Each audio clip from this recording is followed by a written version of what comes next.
Trucking Podcast, the go-to show for small carriers, truck drivers, investors, and business owners in the trucking industry. Let's give a round of applause for episode 3. We're here, our third episode, so let's get a clap for that. Yes. It is a great number. So on today's episode, we're diving into a conversation about the American Communist Party, a newly established organization focusing on labor organizing and its potential impact on the trucking industry. Right? Now, let's be clear. This is for our audience. This is not about endorsing or opposing any political ideology. Our goal is to provide a space where different perspectives can be heard and discussed. Some believe a system like communism could create stability in trucking, while others argue it would strip away from the freedom and the opportunity that makes this industry thrive. Either way, we're here to have an open conversation, so let's break it down and hear what our guests and listeners think. Pyros, you can take the lead. Please introduce yourself, introduce your organization, and what you guys do. Hi, my name is Spiros, and I am the chapter executive of the New York chapter of the American Communist Party, and I'm joined with Ian from the New Jersey chapter. He's the executive of New Jersey. And yes, so just to give like a brief overview as to what we're about. So the American Communist Party exists as the political party for the interests of the American working class. We recognize that the American working class has for too long lived under this system of decay and exploitation. And ultimately, just to put it into a nutshell, we recognize that the working class, those workers that necessarily are responsible for the functionings of this country, be they truckers, be they steel workers, be they whoever they are, responsible for the real infrastructure of our country, they need to have political representation, because what sense does it make for these important sectors of workers to not have a real political voice? Okay. Absolutely. And so tell us a little bit of how you got started, why you got started. Do you have experience in the trucking industry? In the trucking industry specifically, no, I do not. But in terms of how we all got started, essentially, so we, like members of the American Communist Party, we all came from a number of different organizing backgrounds, more or less focusing on similarly like the same subject of wanting to advocate for workers' rights, their interests, and asserting their interests. But we have recognized that a number of the other organizations that we've come to like find ourselves around, we just ultimately weren't satisfied. So we wanted to say, okay, look, if we believe so heavily in the interests of the working class and that we want to have, like, make sure that they have political representation, let's have a no-nonsense, common-sense party that actually does that work, embeds itself within communities, embeds itself among the workers, and genuinely fights for their interests, genuinely support them in their struggles, and figure out where the government lacks, where the economy lacks for the interests of the workers, and try to fill that up. Okay. Yeah. Excuse me, my voice is a little raspy. Questions. Do you have any truckers currently members of your association? Yes, we do have a trucker within our organization, or at least one who has like very years long experience with trucking, and especially within union organizing. One of our leading members named Kyle Pettis, like, he's an amazing guy, one of our leading members. He actually like helped us out, like between like us over here and like along with Richie, like giving us information and just helping us out, providing strategy and like providing us with like intuition with how the trucking industry works and how we can best unify with the truckers to help advance their interests. Okay. Yeah, and I have your pamphlet here in my hand. It says, truckers, who is your boss? Are truckers really independent workers, or have you been lied to? Can you touch a little on this subject? Yes. So within the trucking industry, and mind you, like with the road that we're working on right now, it's particularly within like the port of New York and New Jersey. But I would like to assume that this is a similar situation that's found throughout the rest of the USA. Is more often than not, when a trucker is signed on to a company, they are listed like legally, formally speaking, as an independent contractor. But more often than not, if you look into like the nitty gritty details of like how they exist as a worker, well, let's put it like this: if you're an independent worker, if you're an independent contractor, why are you unable to work for competitors? Why are you like, why is so much of like the overhead costs pushed onto you? Or basically, we just want to ensure that the companies that are hiring these workers are actually going by the books, and also that the workers themselves are getting the full value of their labor.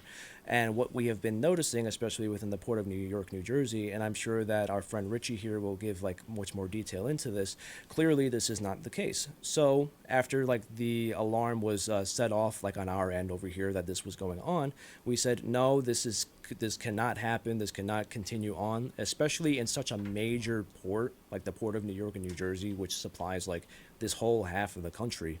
Again, just showing like how important these workers are here. We say no more. We say that the workers should put their foot down and assert their interest and demand the full value of the labor that they provide to these companies. Thank you. Awesome, awesome. Melissa, when you hear the word communism, what do you think? It's a very scary word because everybody knows we think about a few places that follow that communist ideology, politics. So, what differentiates you guys from them? So when we call ourselves communists, so I do want to say this, that we want to have a system, a common sense system that is made by the American people for the American people and expressing like the foundational values of the USA, like, the Constitution and Declaration of Independence. Unlike a lot of people who call themselves communists or call themselves socialists these days, we uphold it. We uphold these fundamental rights within the USA. But when we say that we're communists, we recognize communism as a vehicle for the uplifting and development of the collective people themselves. So just to put that out there, like, even though within our perspective of things, like, we have a high respect and regard for the examples of, let's say, the Soviet Union or like the modern day People's Republic of China, especially since that's the main like country that exists today that is a communist country. But we also recognize that whatever works for the Chinese works for the Chinese. Whatever worked for the Russians worked for the Russians. We don't want to copy and paste every single nitty gritty thing that they've done and put it down over here. Rather, we want to replicate or emulate the advances that these countries have done to invest in their people, to invest in their workers, and just to put it to an example too, like China specifically back in the day was nothing more than it was a peasant backwards country, if I can say that. It was a peasant country that had like warlords, and basically it was like a very unstable country. But after the revolution happened, just a few decades later, now they're rivaling the USA. The same thing with Russia. Russia, too, was a country that had a very heavily peasant economy and all of that. And a few decades later, they invented space travel. So putting it on those terms, even though we don't want to copy every single thing that they have done, we at least recognize that, okay, they've done at least something right for their economy. Let's at least try to emulate that over here just to help uplift the American people. Okay, can you kind of like explain some of the pros of your program in the trucking industry? Like, how would drivers or small business owners or investors kind of like benefit from this program? Oh, yeah, absolutely. So just speaking to the small businesses first. So there's like a common lie about the communists saying how like we want to take over like every single business available, like get rid of like all like the mom and pop shops too, especially. No, we don't want to go after the mom and pop shops. We don't want to go after like the small businessman or nothing like that. In fact, like if you look at China today, like their system, like they invest into them as well. Rather, the only people that we would want to go after are those that are responsible for like the national economy, like the bigger infrastructure of things that are responsible for people reproducing their everyday life. So we're talking about like the communication companies. We're talking about the distribution companies, like the big, large-scale distribution companies, like let's say Amazon, for example. But the benefit in all of this is that the system will be structured in such a way that is fundamentally geared towards the reinvestment of the American people themselves. And when it comes to the small business angle of things, there's such a thing called like state contracts, like state business contracts, where like the state itself, if they see like, some type of business doing some ingenuity, doing some like very amazing thing themselves, or just need like extra help, the state can help them out. Like the state can help them grow and like be prosperous. Ultimately, like the message at the end of the day for like the Communist Party is like we just want to have a system of mutual and common prosperity. Okay. Any If I could questions? add something in real quick too, this might relate a little bit to what you were saying, but there was an era in this country where the government regulated the freight rates. The government had an department called the ICC, the Intercommerce Commission, and they had rate bureaus across the country. And for trucking companies to charge a customer to transport freight, Right. they had to get permission from the ICC. And guess what? If the rates was too low, the ICC would say no, charge more. Okay. All these drivers and all these companies complain nowadays about how the rates are so low, there's too much competition. That wasn't always the case. But prior to 1980, prior to the deregulation of trucking, the ICC would tell the companies, you're charging too low, charge more. Because they understood that a healthy supply chain required a standard, a minimum. And they did not allow the trucking companies to go below that standard. So everybody's talking about the free market. A lot of these drivers are complaining about the free market, that there's too much competition. It's just too easy for people to get their own authority. And there's a lot of people out there who don't know what they're doing, and they undercut everybody. Mm-hmm. And they're ruining the industry for everybody else.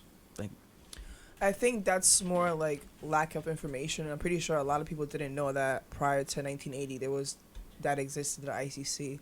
I think that would be a good idea to definitely bring that back potentially, so nobody could undercut anybody, because we all know trucking is not easy.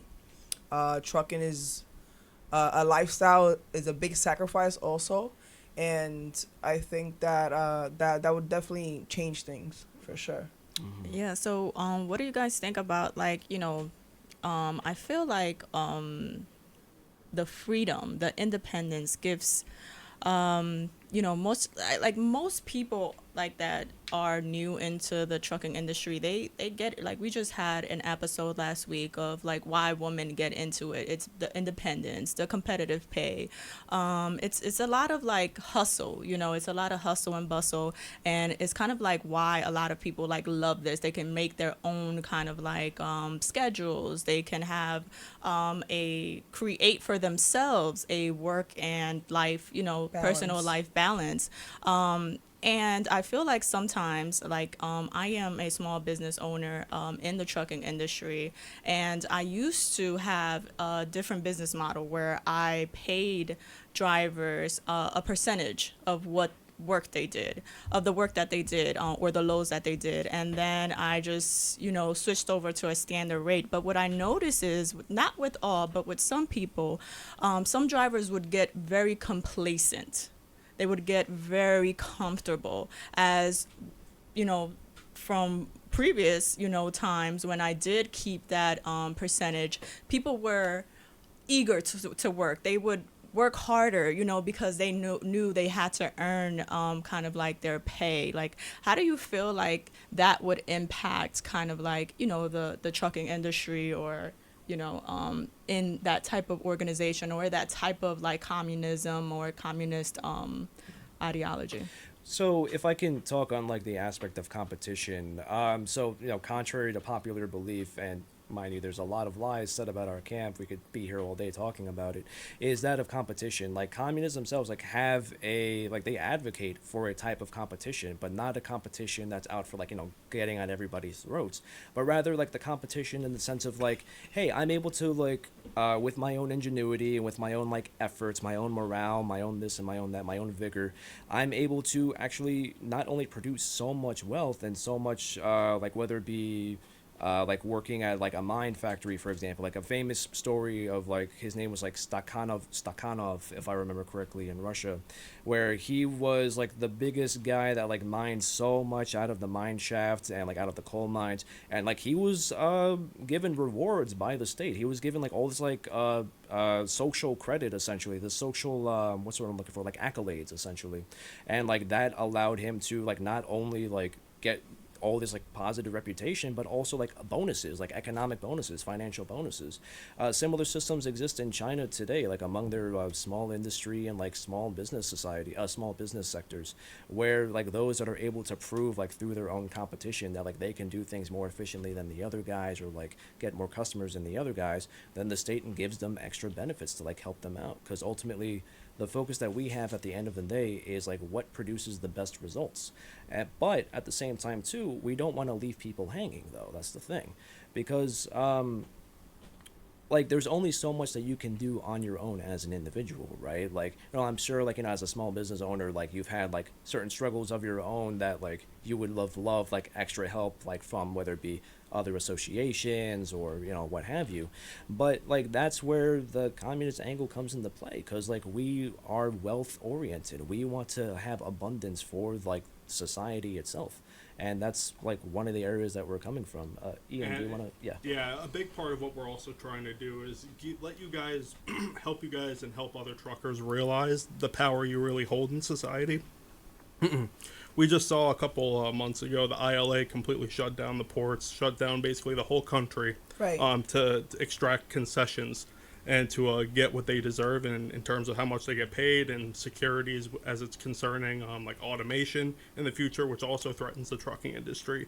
So I think a big part of what we're also trying to do is just help you guys, give you guys a voice and help empower you to be able to step up and really take your place in this country. You guys, you know, nothing gets anywhere unless it's on a truck or on a boat.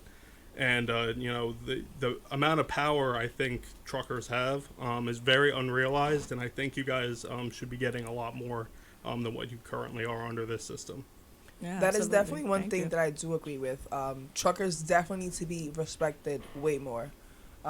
We do keep America running. Everything that's everywhere on your table and your stores, we definitely get it there. So I think that we should definitely be better represented in order for us to secure our future, and, you know, not just be working like to get nowhere, to not feel appreciated or recognized. We definitely for sure need better representation, for sure. Yeah, and how do you guys actively kind of like support that type of oppression? Like, and what type of support do you guys like actually offer? Yeah, so we offer support in a number of ways, and I believe like Richie can like also help us out on this front too. Is what we recognize is, so on one hand, when workers intend on unionizing, oftentimes they find themselves with like a number of roadblocks, and like one of the biggest roadblocks too, aside from like let's say bureaucracy, is just like the ability of like the individual person to be both a worker and also like do union organizing stuff on the side, like doing like the legwork and like trying to get that like all sorted out. That's where the Communist Party comes into play. See, we like to imagine that the Communist Party should be both like a weapon and a tool in the hands of the working people, where we're able to facilitate things, like because we're not a union, we're not like a workplace or anything like that, so we're not bound to those same rules as like, you know, a lot of you truckers, workers like are often bound to. So where we come into play, because we're not bound to those same rules, like we're able to put in that footwork, we're able to use our ingenuity, such as creating the pamphlet that you have there in front of you, and like ordering our people to like go out to the docks and like help distribute these flyers, talk to workers, and like doing all this like grassroots oriented work to help build up morale, build up awareness, like bridge people from like one area of the workplace to another area of the workplace, or just bridging them, like raising their voice to like the level of like the entire United States itself, like putting their word out there. That's what like the main functionality of the Communist Party should be. Ian, So- do you have any yeah. extra to say on that? Yeah, I mean, our biggest thing is just advocating for you guys on, you know, class lines. I think a lot of people don't, the gravity of the situation hasn't really dawned on them that yet, where we're really fighting a war here. And it's a war on the workers. constantly they're trying to deregulate industries left and right, trying to put people like you guys down so that way they can stay up. And I'm tired of it, and that's why I joined the American Communist Party, to fight back and to fight on behalf of working people everywhere.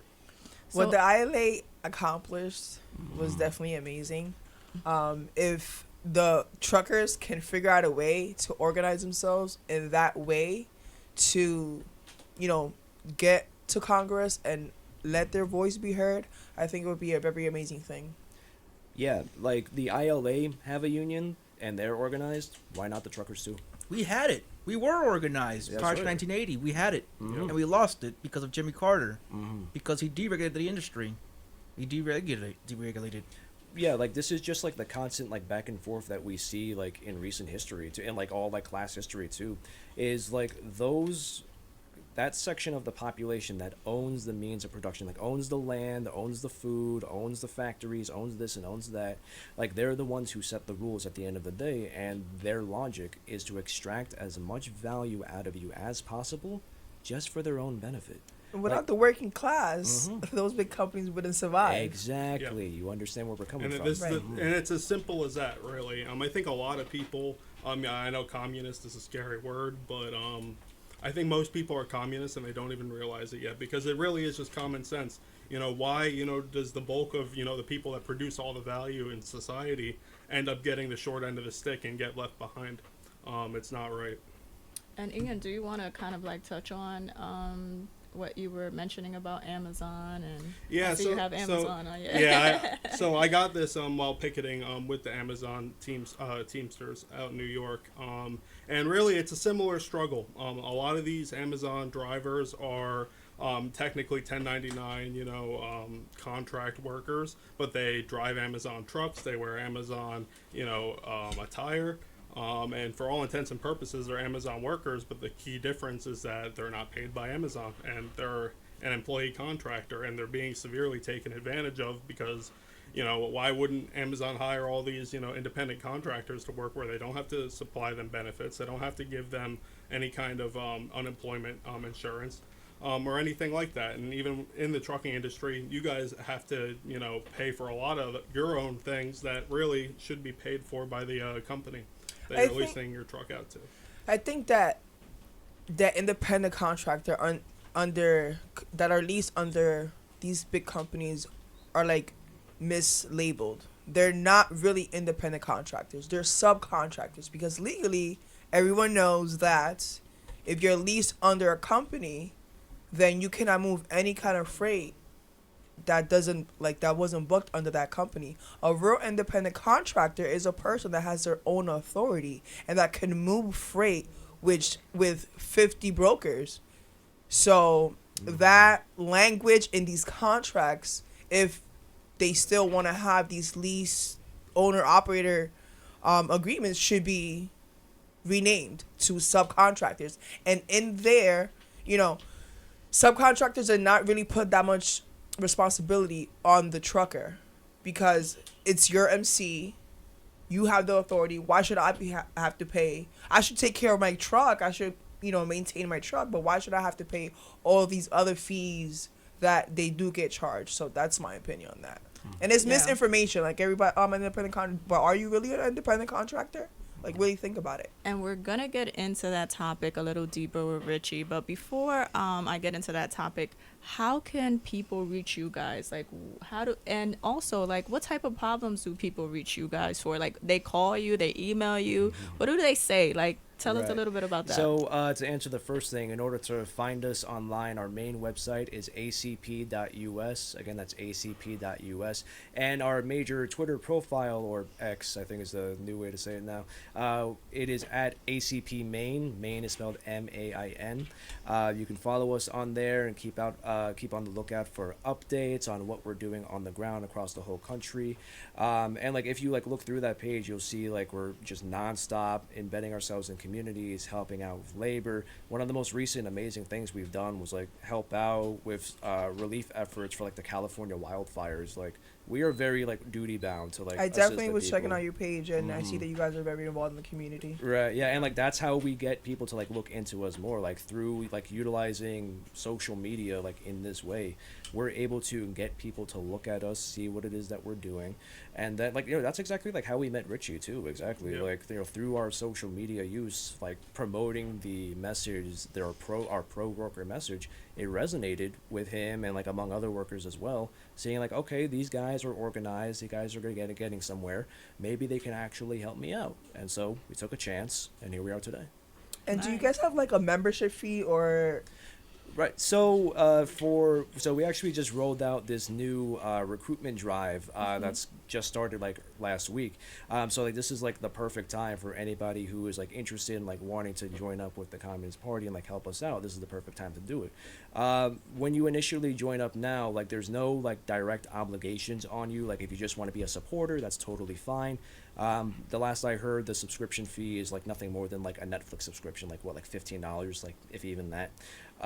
But if you are interested in like doing like the more like nitty gritty organizing stuff like that we're doing, that I'm doing, that Ian's doing, it's just a matter of like proving that like through constant attendance, through like a willingness to put your skin in the game, to show that you want to be like fighting for the workers' rights, for their interests. It's just a matter of like showing up to our events, helping us out where we need help, and it's just a matter of having a conversation after that. Okay. I want to tell you guys something as well.